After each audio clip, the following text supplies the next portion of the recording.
L'histoire du Mitsubishi Outlander démarre en 2003.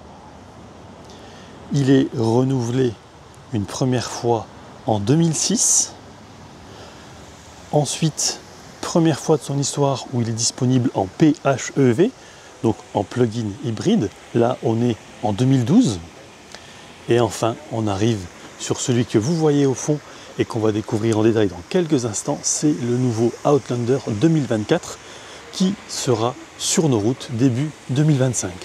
Produit à Okazaki au Japon, il s'en est vendu 200 000 exemplaires depuis 2013. Bonjour et bienvenue sur Testcars. J'ai le plaisir aujourd'hui de vous retrouver pour la présentation du tout nouveau Mitsubishi Outlander PHEV de 4e génération, lui qui fait partie du segment des SUV. Et on démarre comme d'ordinaire par le design. C'est parti. Au niveau du design, il y a une face avant vraiment très proéminente.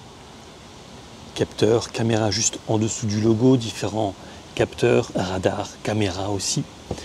Au niveau des optiques, c'est divisé en 3 parties. Partie haute, feu de jour, feu de position, feu de croisement, anti-brouillard juste en dessous. Le Dynamic Shield ici est bien visible. Le capot aussi est légèrement nervuré. Ce sera l'une des distinctions entre cet Outlander européen et celui japonais par exemple. On passe ensuite sur le flanc du véhicule avec des jantes ici de 20 pouces, ça peut être également du 18. Le freinage est assuré par des disques de 350 mm à l'avant comme à l'arrière. Le badge évidemment plug-in hybride. La petite caméra qui va bien à la pompe du rétroviseur pour un système à 360 degrés. Vitrage arrière surteinté, barre de toit ouvrant, panoramique. La prise de charge.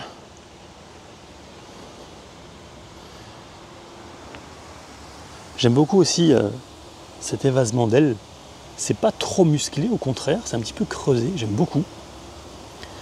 On arrive à l'arrière avec des feux à LED en forme de T.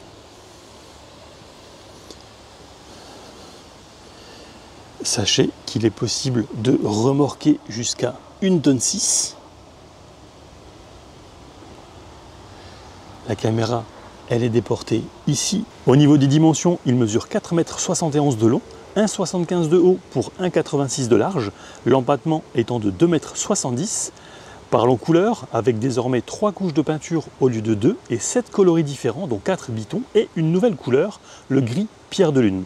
4 finitions seront proposées, à savoir Business, Invite, Intense et enfin InStyle.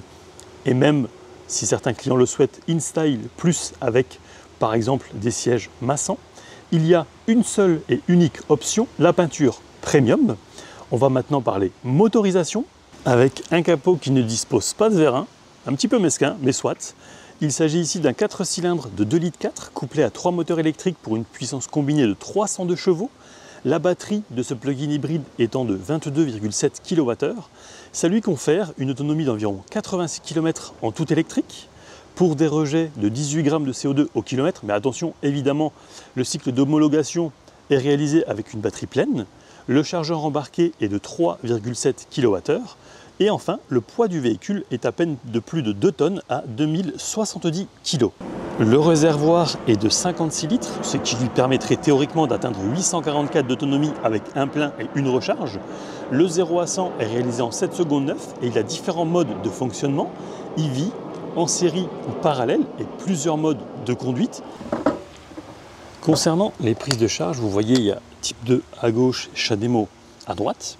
Comptez entre 6h30 et 7h sur une recharge à domicile et seulement 30 minutes pour aller jusqu'à 80% sur une borne publique.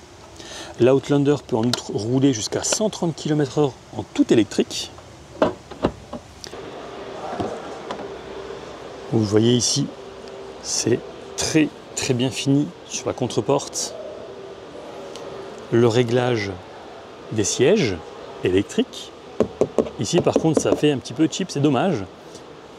Jolie imitation carbone autour du réglage des rétroviseurs, des vitres électriques. Ici vous avez de l'espace également pour mettre une bouteille et peut-être même une deuxième. Le son est signé Yamaha. Alors il faut savoir qu'il y a deux types de sonos au sein de cette nouvelle Outlander. Vous avez deux options.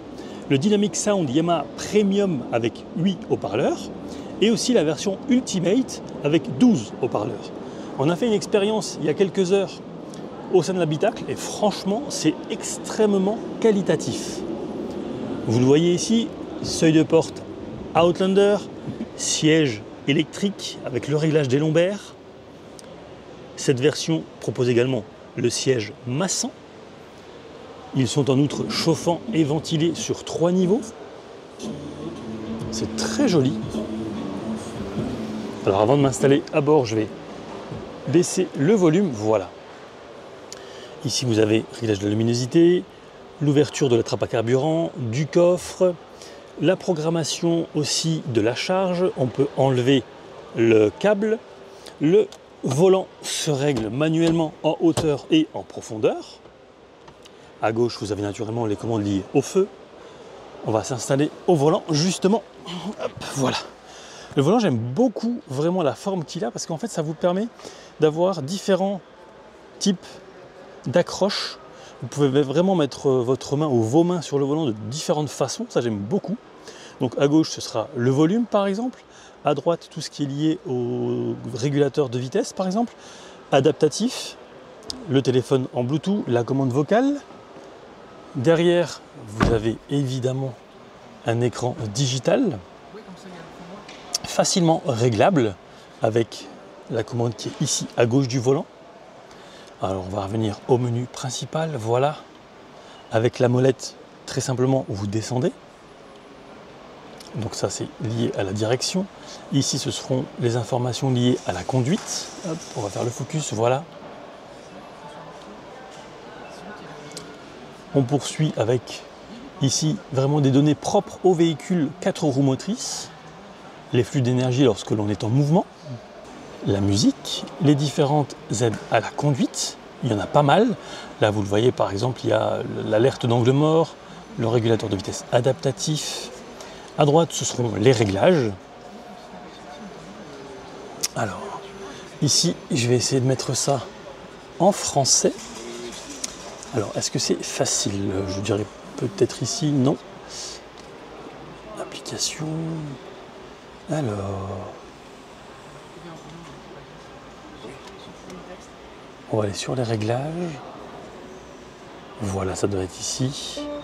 Allgemein peut-être.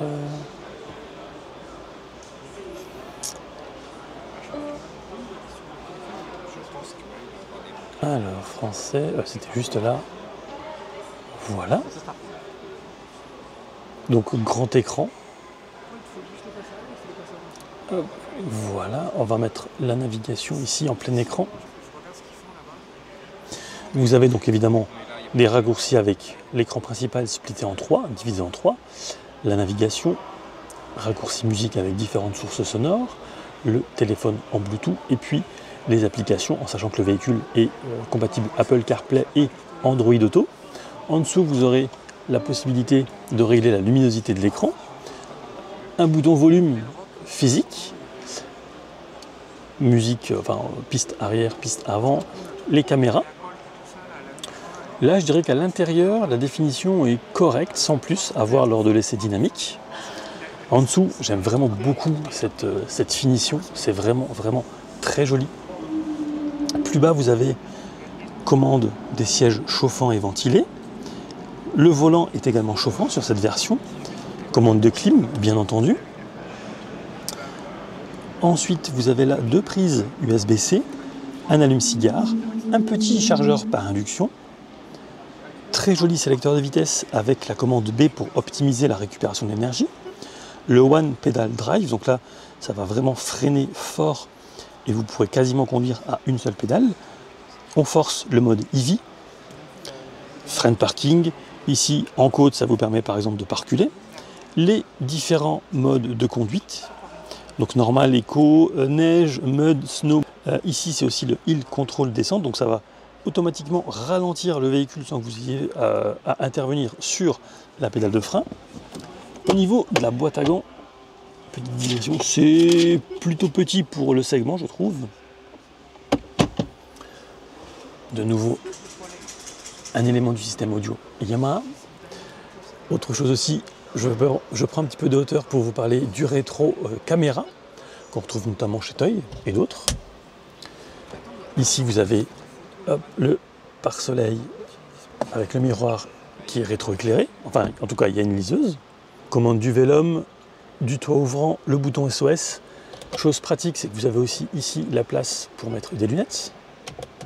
Vous avez également ici un double porte-gobelet. Et puis, hop, de nouveau un vaste espace ici. L'accoudoir, il n'est pas coulissant, ça c'est dommage, j'aurais bien aimé.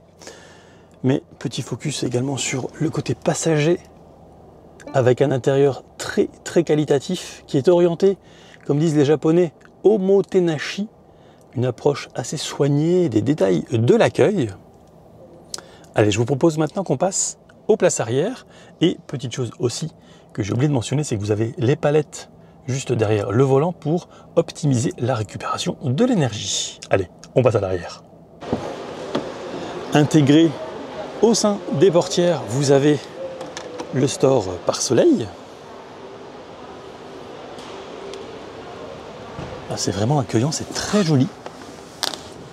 C'est aussi là que vous allez pouvoir profiter pleinement du toit ouvrant de 92,8 cm pour être très précis. Vous avez aussi des petits rangements en haut du dossier du siège avant, poche aumônière ici, et énormément d'espace aux jambes, vous le voyez, sans modifier ma position de conduite. Les sièges sont également chauffants sur les deux sièges des extrémités. En dessous, vous avez encore deux prises USB-C. J'aime vraiment beaucoup la finition. Vous avez aussi une petite languette à tirer pour profiter pleinement, ici vous le voyez, de l'accoudoir central avec un double porte-gobelet. Vous avez également 4 poignées de maintien pour les 4 occupants, avec aussi des petits crochets pour mettre un cintre par exemple. Extrêmement pratique. Et puis enfin, au niveau de la tête, voilà l'espace que vous avez. Autant vous dire que c'est énorme. Et on passe maintenant au coffre. Le maillon est naturellement motorisé. Le volume du coffre, il oscille entre 495 litres dans cette configuration. Vous avez un tapis, vous avez encore de quoi mettre par exemple le câble. Et puis, très simplement, vous pouvez rabattre la banquette, voilà, avec un plancher pas totalement plat, mais enfin quand même. Et là, vous aurez un volume de 1422 litres. De quoi aider vos potes lorsqu'ils vont déménager. Et je vous propose maintenant qu'on passe à la conclusion. En conclusion, cette Outlander était très attendue. C'est un pur produit Mitsubishi, pas forcément issu de l'alliance comme peuvent l'être la SX et la Colt. Moi, j'attends qu'une chose, c'est vraiment de pouvoir l'essayer parce qu'on nous a dit beaucoup de choses sur le confort de roulage, mais aussi sur son autonomie grâce à une grosse batterie électrique. Donc j'ai vraiment hâte de l'essayer début 2025. D'ailleurs, je vous donnerai rendez-vous à ce moment-là pour l'essayer. Un tout grand merci à l'équipe Mitsubishi France pour avoir permis de découvrir cette nouvelle Outlander ici à Madrid. J'espère que la vidéo de présentation vous aura plu. Si c'est le cas, je vous invite à vous abonner, à liker et à la partager. Et quant à moi, je vous dis à très vite pour de prochaines aventures auto et moto. Ciao!